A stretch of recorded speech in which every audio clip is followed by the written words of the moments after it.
think this is one of the most fundamental questions facing our city in coming years. And let me first say a couple of things. As the president of your Board of Supervisors, I have been responsible for helping to greenline some of the most significant building trades projects that our city has seen in recent years. 10,000 units of new housing in the Bayview, almost 9,000 units of new housing in Park Merced. A couple months ago, Treasure Island, 8,000 units of new housing. And I did this by working with some folks here, but with many folks here in this room to move these projects forward. I think, though, the issue that was raised in this question around permitting is one of the biggest challenges facing city government. We have 15 city departments that are regulating the business sector right now. That shouldn't be. And there's a real cost to this, and it's not just about jobs, and it's not just about the folks who are doing this work. But when I see a West Side mother bring her 3-year-old up to a podium and say, I've been trying to build a deck for the last couple years, and my kid was 1, and now my kid is 3, and I'm still waiting for this to happen. There are real human stories, there are families that are not being helped because of our permitting process, and I look forward, as your mayor, to working to fix this. The big projects David talked about are great projects, but a lot of the contractors that I talk to aren't working on those big projects. They're working on the home renovations and the smaller jobs that exist all around the city. And when I hear from homeowners all the time the laborious process it takes to get a permit, to get a job put in place, to pass planning, it's insane to me. I talk to people in other communities. My brother's a architect and contractor. He used to do business in San Francisco. He now is in San Jose. And the reason he's in San Jose is he can file for things online, he can pull permits in a very short time period, and he has predictable income. We can absolutely do the same thing here. I always say we're like the shoemakers' kids who don't have any shoes. We're supposed to be the innovation capital of the world. We need to innovate in terms of how we run this process to provide consistency. So it's not a question about who I specifically talk to down at City Hall, but it's a consistent process across the board, and it's fully transparent, and we streamline it and make it go faster.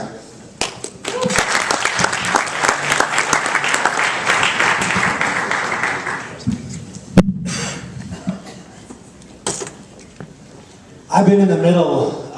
As mayor, I want to be able to make sure that we're building what we can in San Francisco. And I've been in the middle of many of the controversies we have about going forward on projects. And some projects that have come before the Board of Supervisors have been very challenging about, are we going to demolish sound rental housing before we build? Can we approve a project like Park Merced? I voted against that. It was a very, very difficult decision to vote against that project, knowing that there are many, many families who are out of work and want to get work. But I've also been part of approving many, many projects as well. And I want to build affordable housing. I want to pass an affordable housing bond that could help revitalize single-family homes who need support, to retrofit homes, but also to build new apartment housing. We also have to figure out how small local business enterprises can get better jobs, better assignments through the Human Rights Commission and through our city departments. It is terribly, terribly difficult for many small businesses to get bonding and to also get paid on time by major contractors, and we need to do a better job of supporting small businesses in those contracts all over the city. Thank you very much. Thank you. I think I addressed that in my opening remark, and basically it's very simple. The permitting process in San Francisco is ridiculous when you have to wait 6 months or a year to get a permit to add onto your house a kitchen or a bedroom. It's just ridiculous. Most cities have over-the-counter permits. We had that up until about 15 years ago when bureaucracy started to choke us out. I will streamline the permitting process, again, to issue over-the-counter permits. Reducing red tape, hidden fees, taxes, and the costs that you're now paying are ridiculous. We can unleash several thousand new construction jobs, not to build, and I'm not so sure about more new housing. Needed? Some of it, yes. But 25% of the buildings in this city are suffering from some kind of undercode situation. What about the remodeling that could take place? Several thousand construction jobs can be unleashed by supporting that industry, by reducing the fees, by increasing the support for that industry. It's like our hotel tax. 100% of that has to go back into support our #1 industry, tourism. I told you earlier, I will reduce the parking meters. Why? Not because I want less revenue. I want to support our local businesses. They're now being punished. This administration, like the past two, have been about one thing: extracting revenue, not serving you. And that's where I'm going to take this administration if I'm elected mayor. Thank you.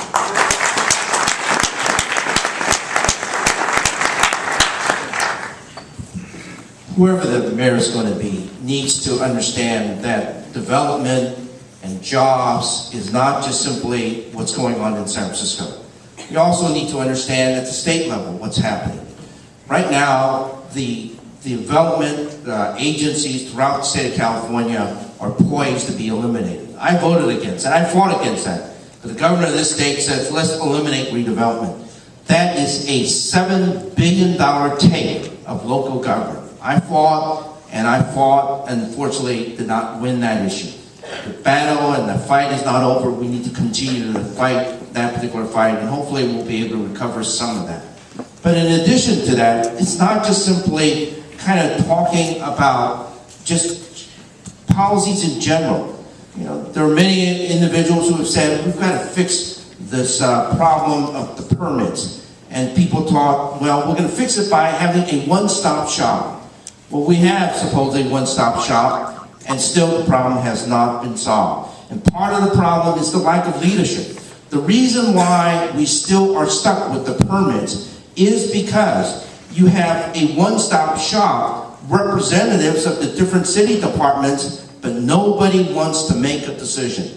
Nobody wants to somehow upset different turfs and so on. As mayor, I'm going to say the leadership of the mayor demands that we somehow move those projects along, move those permits along. Youth department head, you get it together, or else we're going to have to find someone else. We cannot allow the stagnation of this city to go on and on and on. Our children demands it. Our people demands that we somehow move the process along because we need jobs, we need to grow our families, we need to grow our community, and that's what I'm going to do.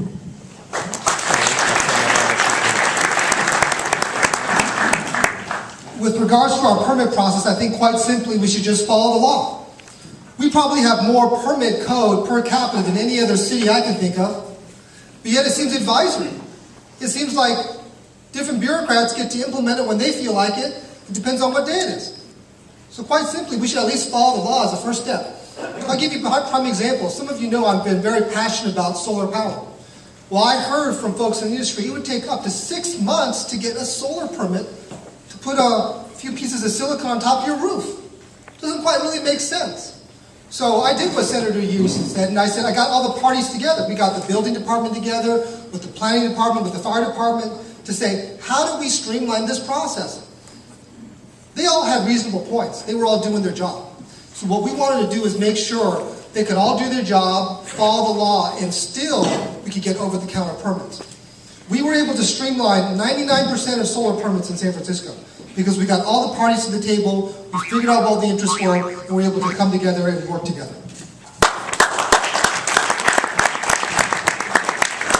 As this question points out, the planning and building inspection departments are gatekeepers for our economy.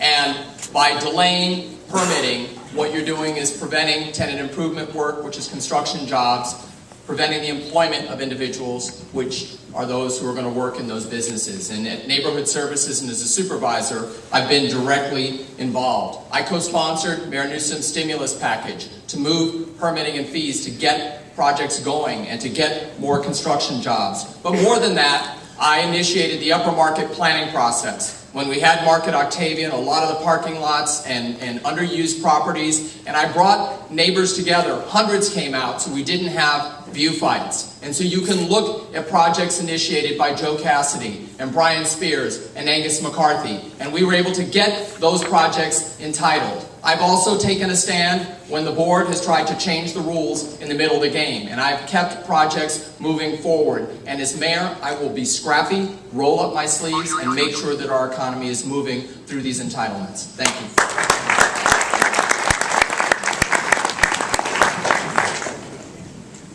Thank you. There are really two parts of this question. The first is really job creation. And I think that that has to be the crux of most of the things that we talk about. When I got onto the board, one of the first things I did was pass San Francisco's very, very first economic plan. I took that plan, we looked at it, we figured out how we could actually create jobs in San Francisco. And from that, we developed what ultimately became known as the biotech payroll tax exemption. This is important because biotech companies are massive. The buildings are tremendous. So for every one biotech job that you create, one PhD position, you create 6 entry-level jobs. But the amount of building trade jobs that you create when you open up one office is enormous. When we passed the biotech payroll tax exemption, we had one biotech company in San Francisco. Today we have 72. It was an actual stimulus package with one piece of legislation that had a huge impact. We should be doing more of that. When we look at the permitting process, just very briefly, planning and DBI are the two departments that really come together. Only sometimes they don't really come together.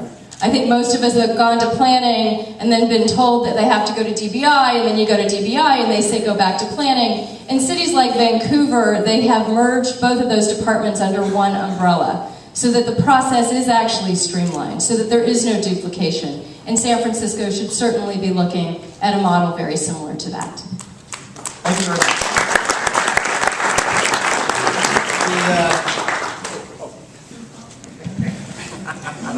When I created my 18-point jobs plan that's on my website, a lot of it was informed by what I learned negotiating, being the lawyer that negotiated all the big projects that David Chiu was talking about, and also understanding the complaints of small business owners that come to my office. What does a business owner want? A resident or a small business owner? Predictability and certainty so you know what kind of return you can get on your investment.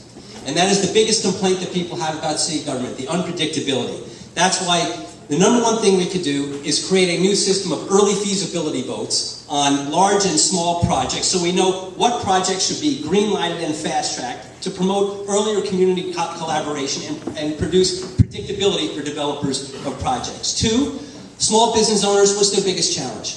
Lack of access to capital. That's why we have to dramatically expand our Mayor's Office Small Business Revolving Loan Fund to put city money in the game for small business owners. So we have something at stake too. And third, you've heard the conversations here about projects at the Board of Supervisors.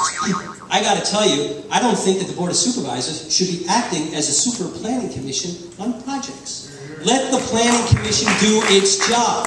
And there's a certain role for elected officials, but when the Board of Supervisors took on a role of a super planning commission in 2000, we saw the lack of predictability and certainty enter into the process that made it much harder for small construction projects and residents to have predictability and certainty on what it was that they expected. So we need to take a second look to make sure we strike the right balance and let the professionals do their job and have good neighborhood planning. Thank you very much.